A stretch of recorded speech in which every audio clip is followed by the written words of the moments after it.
dans la parole de Dieu. La parole de vie est une parole qui libère, la parole de vie est une parole qui vivifie. Cette parole vous a été proposée par l'Association missionnaire baptiste d'Afrique du Burkina.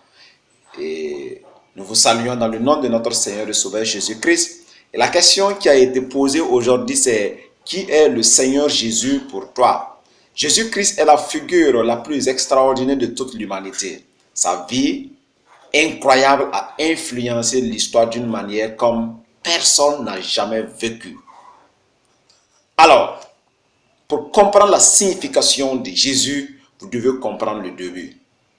Comme dans le début des temps, quand Dieu a créé l'humanité, son intention c'est que l'homme et la femme vivent d'une manière et d'une relation intime avec lui.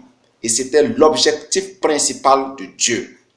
Il a fourni tout ce que les humains auront besoin pour vivre une vie prospérée dans le monde physique et dans le monde spirituel.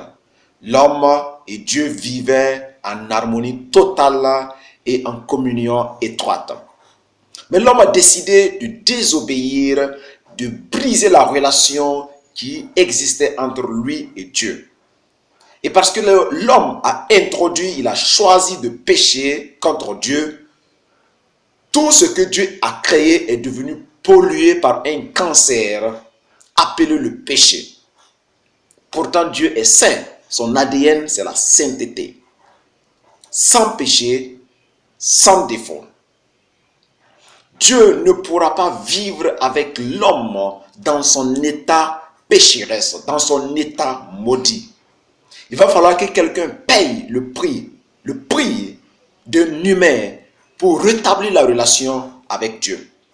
Jésus-Christ, le Fils de Dieu lui-même, a décidé de payer ce prix. Il a donné sa vie comme un rançon. Il est venu sur la terre, marcher comme tout le monde. Il a vécu sans péché comme son Père, mais il a payé de sa vie ce sacrifice qui devrait être payé par les humains. Les innocents payent le prix des coupables. Et voici la vérité que toi et moi nous devons comprendre. Notre péché nous sépare de Dieu. Et nous ne pouvions pas avoir une relation avec Dieu. Mais la bonne nouvelle est que Jésus a payé ce sacrifice. Jésus a payé ce prix avec sa vie.